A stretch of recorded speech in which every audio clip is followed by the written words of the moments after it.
Everyone, good evening, শুভ সন্ধ্যা। আশা করি সবাই খুব ভালো আছো। আর যারা একটু একটু ভালো একটু একটু খারাপ আছো আমার মতো, তাদেরকে বলবো লড়ে যাও, we are together in this. একটাই জীবন, ভালো করে বাঁচতে হবে। আজকে যে টপিকটা নিয়ে তোমাদের সাথে কথা বলতে এসেছি, সেই টপিকটা কিন্তু 8 থেকে 80 বা 1 থেকে 100 সব স্টেজের মানুষদের জন্যই কিন্তু প্রযোজ্য।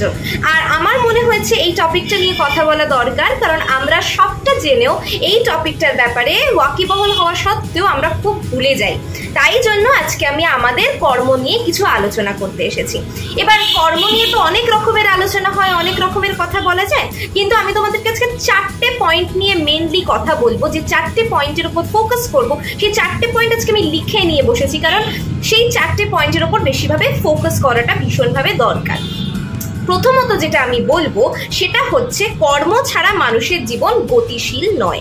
এবার এই কথাটা কেন আমি বলছি, তার কারণ হচ্ছে ধরো আমাদের জীবনে একটা ছোট বাচ্চা থেকে শুরু করে আমাদের বড় বেলা অবধি যদি আমি পুরো স্টেজটাকে দেখি, আমরা কিন্তু কর্মের মধ্যেই থাকি। এরকম কোনো সময় হয় না যে আমরা কর্মের মধ্যে থাকি না।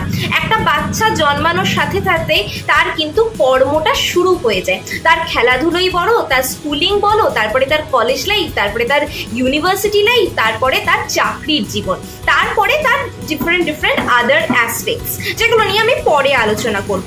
কিন্তু আমরা যদি এই কাজগুলো না করি, এই কাজগুলো না করে যদি আমাদের লাইফটা স্ট্যাগনেন্ট হয়ে যায়, যদি একদম দাঁড়িয়ে যায়, যদি একদম থেমে যায়, তাহলে সেক্ষেত্রে কি আমাদের জীবনটা গতি পাবে?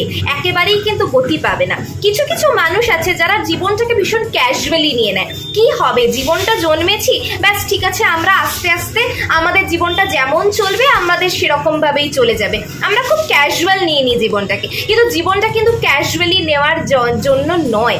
জীবনটাকে কিন্তু সিরিয়াসলি নিতে হবে। আমাদের কর্মটাকে জীবন করে নিতে হবে। কর্মই জীবন কথায় বলে, ঠিক সেটাকেই মেনে নিতে হবে। কিন্তু আমরা কিন্তু অধিকাংশ সময় সেটা করি না, নিজেদের বাচ্চাদেরকেও সেটা শেখাই না। ইনফ্যাক্ট নিজেদের লাইফে সেটা প্রয়োগ করি না বলে আমাদের বাচ্চারাও কিন্তু সেটা শেখায় না। তাই সবার প্রথমে সর্বোপরি সবার আগে নিজের বাচ্চাদেরকে এটা শেখাতে হবে যে তোমার কর্মই হচ্ছে তোমার জীবন। তোমাকে তোমার জীবনে কর্ম করে যেতে হবে। এক জায়গায় চুপ করে ছোটো জগন্নাথের মতো বসে থাকলে হবে না, আমাদের কাজের মধ্যে থাকতে হবে, কাজ করে যেতে হবে। কাজটাই জীবনের প্রধান লক্ষ্য হতে হবে, এবং কাজটাকে করে যেতে পারলে তবেই আমরা জীবনে সফলতা অর্জন করতে পারবো, সফলতা আসবে আমাদের জীবনে। আমরা যদি চুপ করে এক জায়গায় বসে থাকি, তাহলে কি আমাদের জীবন চলবে? না, সেরকম জীবন কাম্য একেবারেই কিন্তু নয়। এরকম নয় যে আমাদের বসে থাকলে আমাদের জীবন চলবে না, না, জীবন জীবনের গতিতে চলবে, কারোর জন্য কিন্তু সময় থেমে থাকে না। কিন্তু আমরা যদি আমাদের জীবনে কর্ম না করি, কোনো কর্মই না করি, কোনো কাজ না করি, চুপচাপ বসে থাকি, তাহলে কিন্তু সেটা আমাদের জীবনে একটা ব্যাড ইম্প্যাক্ট ফেলবে, একটা ব্যাড এফেক্ট ফেলবে। সেইটা যেন না হয়, তার জন্যে যারা ইনফ্যাক্ট কাজ অনেক করেছে তারপরে এখন ভাবছে যে না আমি রেস্ট নেব, আমি তাদেরকেও বলবো যে একেবারে বসে যেও না। কিছু না কিছু কাজের মধ্যে নিজেকে রাখার চেষ্টা করো, কিছু না কিছু কাজের মধ্যে নিজেকে ইনভলভ রাখো। কারণ একদম কিছু না করে আইডিয়াল বসে গেলে কিন্তু তোমাদের যেরকম অর্গানসগুলো বসে যাবে, তোমাদের মাইন্ডটাও সেরকম ভাবে কিন্তু স্ট্যাগনেন্ট হয়ে যাবে, মাইন্ডটাও কিন্তু বসে যাবে। তাই মাইন্ডটাকে সবসময় খাটানো ভীষণভাবে দরকার, আমাদের শরীরটাকে খাটানো ভীষণভাবে দরকার, সচল রাখতে হবে। আমাদের মস্তিষ্ককে সচল রাখতে হবে, আমাদের মাইন্ডকে সচল রাখতে হবে, আমাদের শরীরকে সচল রাখতে হবে, তবেই কিন্তু আমরা একটা সুস্থ জীবন যাপন করতে পারবো। সেকেন্ড যে পয়েন্ট আমি কথা বলবো, যে জীবনকে সুন্দর করে গড়ে তুলতে গেলে কর্মই হচ্ছে একমাত্র রাস্তা।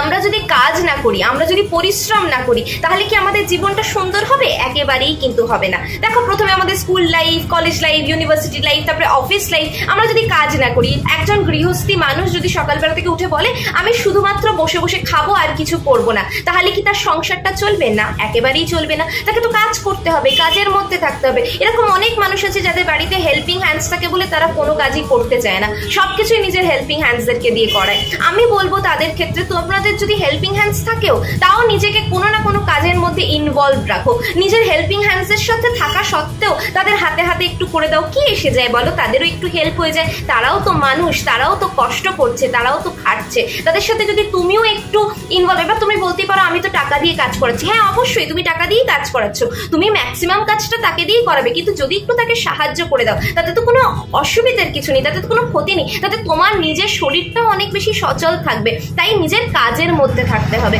যদি তোমাদের বাড়িতে হেল্পিং হ্যান্ডস থাকে, যদি তোমার সেরকমভাবে কোনো কাজ করার না থাকে, তাহলে নিজেকে অন্য কোনো অ্যাক্টিভিটির সাথে ইনভলভ করো, কিন্তু কর্মটা তোমাকে করতে হবে। কারণ তোমার কাজ যদি না থাকে জীবনে, তোমার কর্ম যদি না থাকে, তুমি যদি একদম স্ট্যাগনেন্টলি বসে পড়ো, তাহলে কিন্তু তোমার জীবনটা সুন্দর হবে না, সচ্ছল হবে না, এটা মাথায় রাখতে হবে।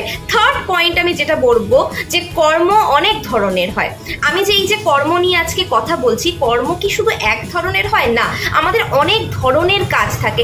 একটা হচ্ছে আমাদের অফিসিয়াল লাইফ থাকে, যেটাতে আমাদের কাজ করতেই হয়। আমরা যদি চাকরি বাকরি না করি, তাহলে আমাদের জীবনে কি করে সচ্ছলতা আসবে, আমাদের কি করে সফলতা আসবে? জীবনে আসবে না তো, আমাদেরকে কাজ করতে হবে। এখন যা কম্পিটিটিভ মার্কেট হয়েছে, যেভাবে মূল্য বৃদ্ধি হচ্ছে, সেভাবে তো আমাদেরকে কাজ করতেই হবে, আমাদের চাকরি করতে হবে। এবং এটাও বলতে পারো যে দিদি চাকরি তো বললেই আর পাওয়া যাবে না, তার জন্য অনেক কসরত করতে হবে অনেক সময়। হ্যাঁ, এখন অনেক ধরনের প্রফেশন বেরিয়ে গেছে। ইউটিউব যেরকম অনেকের ক্ষেত্রে প্রফেশন, সেরকম অনেকের ক্ষেত্রে টিউশনস, অনেকের ক্ষেত্রে সেটা ফ্রিল্যান্সিং, অনেকের ক্ষেত্রে সেটা কোনো অ্যাসিস্ট্যান্ট, কাউকে অ্যাসিস্ট করা, কারোর কাছ থেকে ডিজিটাল মার্কেটিং করা, অনেক ধরনের প্রফেশনস বেরিয়ে গেছে এখন তো অনেক অপশনস। সেই অপশনসগুলোর মধ্যে থেকে আমরা কোনটা করব সেটা আমাদের বেছে নিতে হবে, কিন্তু আমাদেরকে কর্মের মধ্যে থাকতে হবে, আমাদেরকে কাজের মধ্যে থাকতে হবে। এটা যেরকম গেল একটা কাজ। আর একটা কাজ হচ্ছে আমাদের সামাজিক কাজ, যেটা আমি খুব বেশি করে আজকে জোর দেব। প্রত্যেকটা মানুষের কিন্তু সমাজের প্রতি কিছু দায়বদ্ধতা থাকে, আমাদের সমাজের কর্ম করতে হবে, মানে সোসাইটির প্রতি আমাদের কন্ট্রিবিউশন কিছু না কিছু হলেও। আমি বলছি না যে 100টা মানুষকে সাহায্য করো, তুমি একটা মানুষকে সাহায্য করো, তুমি একটা প্রাণকে বাঁচানোর চেষ্টা করো, তাহলে দেখবে হয়তো তারও উপকার হবে এবং তোমার সোসাইটির প্রতি একটা কন্ট্রিবিউশন থাকবে।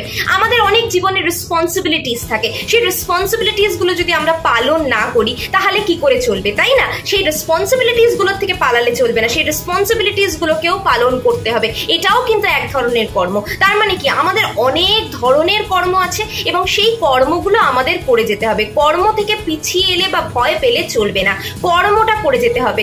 জীবনের কর্মই হচ্ছে ধর্ম এবং কর্মই হচ্ছে আমাদের জীবন। তো চলো এই পজিটিভ নোটই আজকের এই ভিডিওটা শেষ করছি, আর বেশি বাড়াচ্ছি না। তোমরা সবাই ভালো থেকো, থিঙ্ক পজিটিভ, লিভ পজিটিভ। আবারও বলছি, পজিটিভ ভাবো, পজিটিভ থাকো এবং জীবনটাকে নিজের কর্মের মাধ্যমে এগিয়ে নিয়ে যাও। মানুষ কিন্তু আমাদেরকে আমাদের কর্মের মাধ্যমেই মনে রাখে, এটা সবসময় মাথায় রাখবে। তোমার নাম, তুমি যেদিন চলে যাবে, তোমার নামটা যেরকম থেকে যাবে, কি নিয়ে থাকবে তোমার নামটা? তোমার নামটা থাকবে তোমার কর্মের মধ্যে দিয়ে, তোমার কর্মের মধ্যে দিয়েই তুমি মানুষের হৃদয়ে বেঁচে থাকবে। তাই জন্য নিজের কর্মটাকে ভালো করে যাও। স্থাপত্য তৈরি করে কোনো কিন্তু সেভাবে লাভ হয় না। সেই স্থাপত্য 100 বছর থাকবে, 200 বছর থাকবে, 500 বছর থাকবে, তারপরে কিন্তু ভেঙে যাবে। কিন্তু তুমি যদি মানুষের মধ্যে নিজের কর্মটাকে ছড়িয়ে দিয়ে যেতে পারো, তাহলে আদি অনন্ত কাল ধরে কিন্তু সেই কর্মটা বেঁচে থাকবে। সব থেকে বড় এক্সাম্পল হচ্ছে কাজী নজরুল ইসলাম, রবীন্দ্রনাথ ঠাকুর, আর কত কত নাম বলবো বলো তো। এরা তো সবাই নিজের কর্মের মাধ্যমেই আমাদের কাছে বেঁচে আছে, তাই না? তাই নিজের কর্মের মাধ্যমেই নিজেকে বাঁচিয়ে রাখার চেষ্টা করো। তো চলো আজকে আমি বিদায় নিচ্ছি। এখনো অব্দি যারা আমার ভিডিওটা দেখছো, অসংখ্য ধন্যবাদ। চলে যাওয়ার আগে প্লিজ একটা লাইক করে দিও, শেয়ার করে দিও, কমেন্ট করে অতি অবশ্যই নিজেদের মতামত জানিও এবং সাবস্ক্রাইব করে নোটিফিকেশন বেলটা অন করে দিও, যাতে আগামীতে ভিডিও দিলে তোমাদের কাছে নোটিফিকেশন চলে যায়। তো চলো আবার দেখা হবে অন্য কোনো সকালে, অন্য কোনো ভোরে, অন্য কোনো আলোয়। ততক্ষণের জন্য টাটা, সবাই খুব ভালো থেকো।